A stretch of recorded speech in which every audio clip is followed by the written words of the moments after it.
पीर पराई। सावन के महीने में कतौली कस्बे से गुजरकर कवाड़ियों का बहुत बड़ा हुजूम हरिद्वार की तरफ जाता था। रास्ते में कवाड़ियों के नाश्ते, भोजन, आराम के इंतजाम गांव के लोग अकेले या समूह में कर रहे थे। गांव में सड़क के किनारे ही अरुणा का घर था। वो एक बड़े नर्सिंग होम में नौकरी करती थी, मगर बेहद मामूली तनख्वाह पर। काम इज्जत का था, मगर नर्सिंग होम का एक कल्चर होता है जिसमें दिखाई तो सब कुछ समृद्ध देता है, मगर सैलरी नाम की ही देते हैं। छुट्टियों में अरुणा की बड़ी बहन नीलम भी दो बच्चों के साथ में कवाड़ का पर्व मनाने मायके आई थी। दूर दराज से शिव भक्त प्रार्थनाएं करते हुए हरिद्वार जा रहे थे, जहां से गंगा जल लेकर उन्हें शिवजी को चढ़ाना था।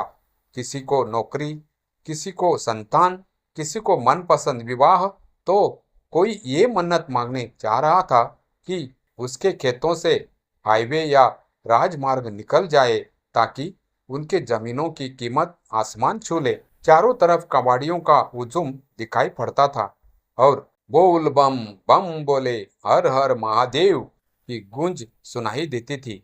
अरुणा की बड़ी बहन नीलम के पति और बच्चों के साथ मायके आने से घर का बजट थोड़ा सा और तंग हो गया था, क्योंकि इस घर की आमदनी इतनी ही थी कि किसी से मांगना न पड़े और किसी को कुछ दे पाने की हैसियत में तो वो लोग बिल्कुल न थे।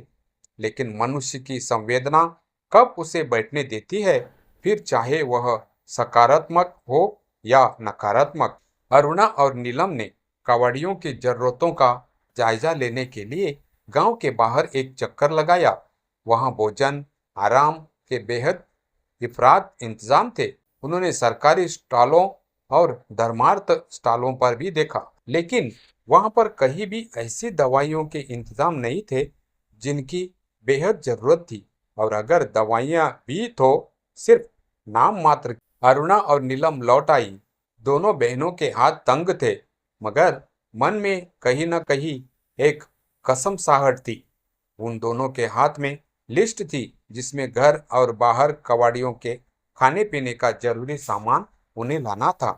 अरुणा ने कहा, दीदी क्या कहती हो, वही करें हम जो हमारा मन चाह रहा है, या वो करें जो गांव वाले करते हैं? अगर हम अपने हिसाब से चलेंगे तो गांव वाले ताना देंगे कि हमने धर्म का काम नहीं किया।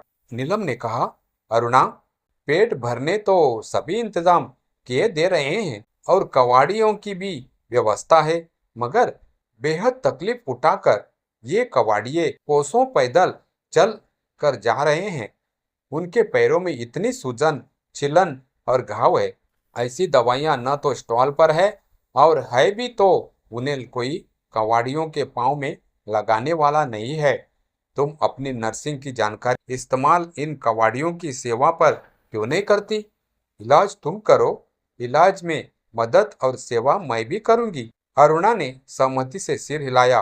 दोनों बहनों ने खाने पीने के सामान की लिस्ट फाड़ दी और वो दोनों बाजार से मलहम पट्टी, डेटॉल खरीद लाई। ढेर सारे खाने और आराम करने के स्टॉल के बीच उन्होंने भी अपना एक स्टॉल लगाया, जिसमें वो थके घायल लोगों की मलहम पट्टी और सेवा टहल करने लगी।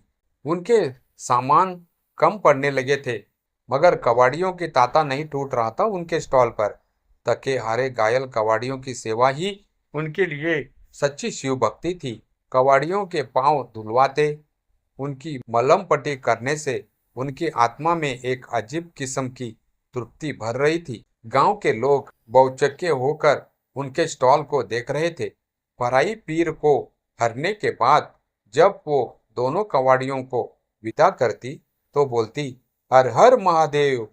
स्टॉल छोड़कर जाते हुए कवाड़िए भी उनसे कहते, हर हर महादेव। अरुणा मलहम पट्टी करती हुई गाती, वैष्णव जन तो तेने कहिए पीर पराई जाने रे। तो नीलम भी आगे का अंतरा गाती। उसके बाद दोनों बहनें खिलखिलाकर हंस पड़ती। उन्हें हंसता देखकर उनके स्टॉल के घायल और थके हुए कबाड़िए भी मुस्कुराने लगते। दोनों बहनों का यह एक छोटा सा स्टॉल धीरे धीरे पूरे रास्ते का आकर्षण बन गया। कबाड़िया कहते, जहां हर जगह सिर्फ खाना मिलता है, वहां आपको देखकर लगता है कि भगवान ने सच में हमारे लिए दूध भेजा है। गांव के कुछ लोग पहले तो ताना मारते रहे, ये क्या भक्ति है, खाना बांटने में पुण्य है, पट्टी बांधने में नहीं।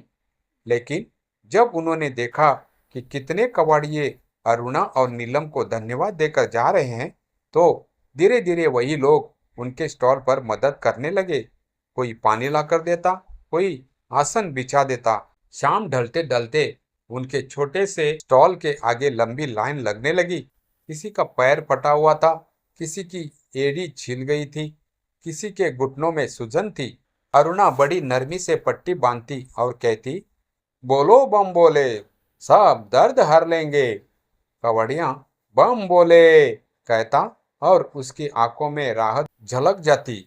धीरे धीरे पूरे गांव में चर्चा फैल गई, फला जगह दो बहनें कबाड़ियों की सेवा में दिन रात लगी हुई है। दूसरे दिन गांव की लड़कियां और औरतें भी उनसे जुड़ने लगी। कोई दवाइयां लेकर आया, कोई नींबू पानी बांटने लगी। नीलम ने हंसते हुए कहा, देखा अरुणा, अगर मन सच्चा हो तो लोग ताने नहीं देते, साथ खड़े हो जाते हैं। अरुणा ने मुस्कुराकर उत्तर दिया, हाँ दीदी, यही तो असली शिव भक्ति है, दूसरे का दुख बांटना। सावन का पूरा महीना यूं ही बीता।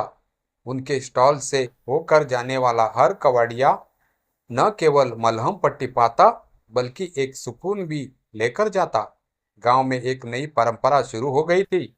भक्ति केवल पेट भरने तक सीमित न होकर पीर हरने तक बढ़ गई थी। और जब आखिरी दिन कबाड़ियां लौट रहे थे, तो कईयों ने हाथ जोड़कर कहा, अब बहनें हमारे लिए सिर्फ नर्स नहीं, माँ जैसी रही। अरुणा और नीलम ने आंखों में आंसू लिए हाथ जोड़कर बस इतना ही कहा, हर हर महादेव।